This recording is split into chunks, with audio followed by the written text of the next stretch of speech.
YouTube? Welcome back to my channel. It's your boy D Dyson. Loki Season 2, Episode 1.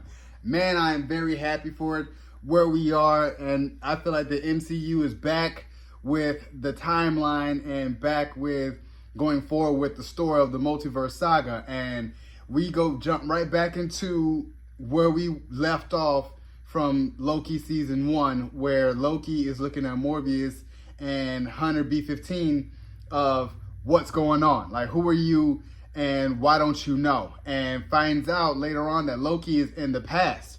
So he's looking at Kang and it was like, and they don't know who Loki is. He was directly in the past, and then he starts time jumping and time slipping as, was his Orbeus, which is Ki Huang Kwang's character. I love him because I was just telling myself, I'm like, yeah, and Morbius was trying to like really talk to him, and because when Loki finally gets a hold of Morbius, and it takes a little while because he's trying to figure out what's going on, and then he's listening to the tapes of hearing Kang and kind of like talking to Renslayer, and it was like, he's kind of like, why did it change? Like, what happened? So you could tell he pruned their mindsets a couple of times and wiped out their memories, so they wouldn't know who he is and who he was.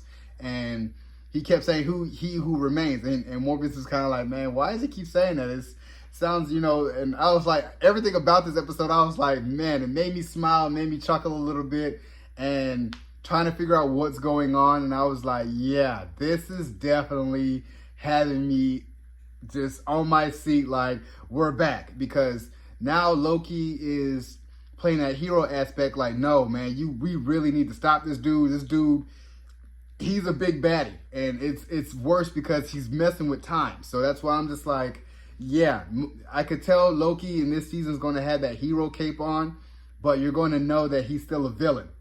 And in order to kind of get roundabout ways, he has to play that villain card and be a villain in some cases, just for his choices to get to that further gain or further goal. That's why I'm here for it. I love when he was when he kind of looked at, I know his name ain't Kenny, it's not Kenny, starts with the C. And he was trying to figure, he was like, man, you remember me? And then he kind of gets into the regular timeline. It was like, hey, hi, Loki. He was just like, you know who I am, where's Morbius? He was just like, what the hell? Like, he's trying to figure out what happened. And I'm like, it took like at least 20 minutes for everyone to figure out, and even Loki to be like, man, what is going on? And he finally figured it out. He's like, I'm in the past. So that's why I was like, yeah, this is dope, which he's kind of figuring out that the TVA is one of Kang's sanctums. Like, he created it. This is one of his kingdoms where he created the whole thing. And that's how he got to be able to rewrite a lot of it. So I'm here for this. I can't explain why I'm so excited for this, because I'm like, even with Orbeus's knowledge, because it was so dope to see that he was talking to him in the past about present and current things, and then you see Orbeus's, like, he was kind of like, yeah, I do remember that.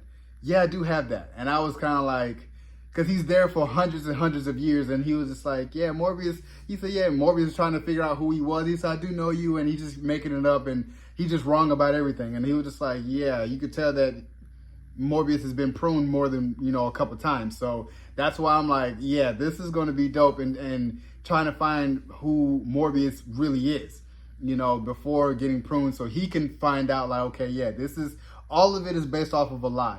And even when you go through the sanctums of what they were trying to go through as far as the different judges and stuff, they're all going to probably figure it out as well, that this is all a lie. And that's why I say I can't wait for seeing the ultimate Kang the Conqueror, because now that Jonathan Major's case is probably looking clear to where he's going to be still in the MCU, this is about to get really, really dope. And it's going to be telling myself, because he knows Loki is like, he saw the painting on the wall of different Kangs. So he's just like, yeah, I'm trying to stop that from happening. They're all at war with each other. So you're going to see this huge war of different Kangs, and it's going to be different Kangs, and they all have different mindsets, but they all have the same powers, different things. It's just a whole bunch of them. So that's why I'm like, yeah, this is about to get interesting, and I'm here for it. And he finally gets to see Sylvie, like, at the tail end, and even after the post credits, the actual Sylvie who killed Kang the Conqueror. I don't know how she got set in Oklahoma in 1982, but she looked at it was because she was without, you know, everyone was despising her, that she finally felt like she felt a home, and was like, she's looking around like, man, nobody knows who I am, and no one here to mess me over. So she was like, I want to try everything. So she's going to get stuck in the 80s and really love McDonald's. So I'm here for it. So you guys enjoyed my review of episode 1 of season 2 of Loki. Subscribe to my channel, post a comment down below, and like the video. It's your boy D Dyson. Peace.